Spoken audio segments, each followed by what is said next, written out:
Have you noticed one interesting thing in this program? There are four functions with the same name. Remember that.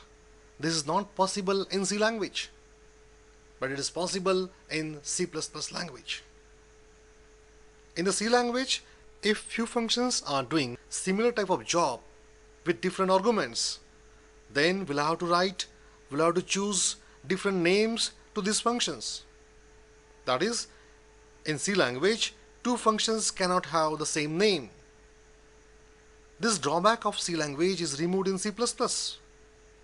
In the C++ language, the function overloading facility allows the programmer to choose same name for more than one function with different arguments. Remember this word. What I said? In C++, the programmer can choose same name for more than one function. But what is the condition? The argument should be different. This is the extremely useful facility while dealing with objects and classes in C++ language. Let us discuss the concept of function overloading with the help of a program. In this program, there are four versions of the function, namely sum. Each version has unique set of arguments. Observe the first version of the function sum. It has two arguments. Both are integer type. In second version, the first argument is a float type while second argument is an integer type. In the third version, I have changed the order of the arguments. The first one is integer while second one is float type. In the fourth case, both the arguments are float type. Is it clear? Now let us see the program. In this program, I have declared the variables p and q. Both these variables are integer type. I have assigned the values 10 and 20 to them. After that, I have declared two more variables r and s of float type, and I assign the values 1.2 and 1.3. After that, I declare a float type of variable, namely result. Let us observe very carefully the first case. I have called the function sum with arguments p and q. What is p? It is an integer type of data. What is q? It is again integer type of data. Now if you execute up to this step and if you press F7 key, let's see which version of the function sum will be called. We know that p and q both are integer type, and that is why first version, this one, should be called using this statement. Let us see. Press F7 key. You see, version 1 is called. Both the arguments are integer type. So your C++ compiler is intelligent enough. It can differentiate the functions on the basis of type of arguments and order of the arguments. Let us execute this one and display the result. Let us see what is displayed. 30 is displayed. Fine. Now I am calling again the function sum. What are the arguments? R and P.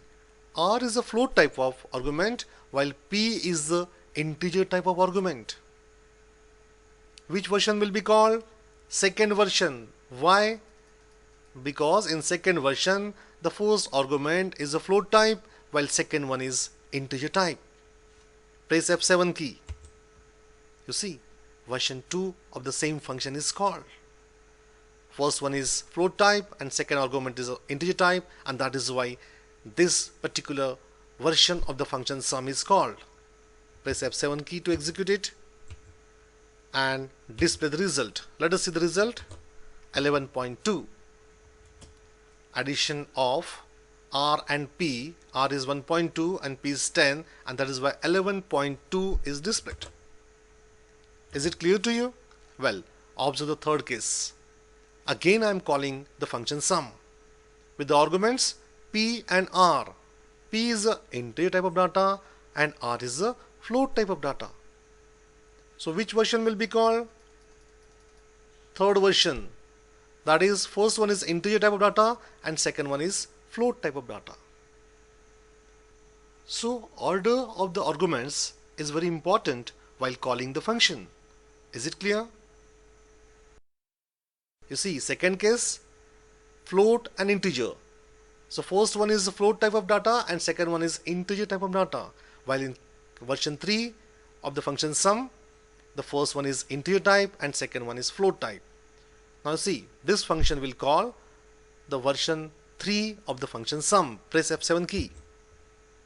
You see, the particular version of the function sum is called. Execute this one and display the result. Press Alt F5. Again 11.2 is displayed. Addition of P and R is 11.2. We have seen this one. 1.2 plus 10, it is 11.2.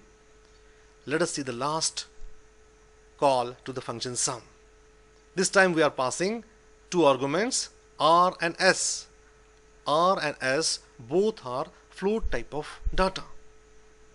Press F7 key. Which version is called? Fourth version. The first argument is float type and second argument is also float type, and that is why this particular version is called. See the output. Press Alt F5. 2.5 is displayed. What are the values of your R and S? 1.2 and 1.3. So addition is 2.5 and hence the result 2.5 is displayed. Is it clear to you?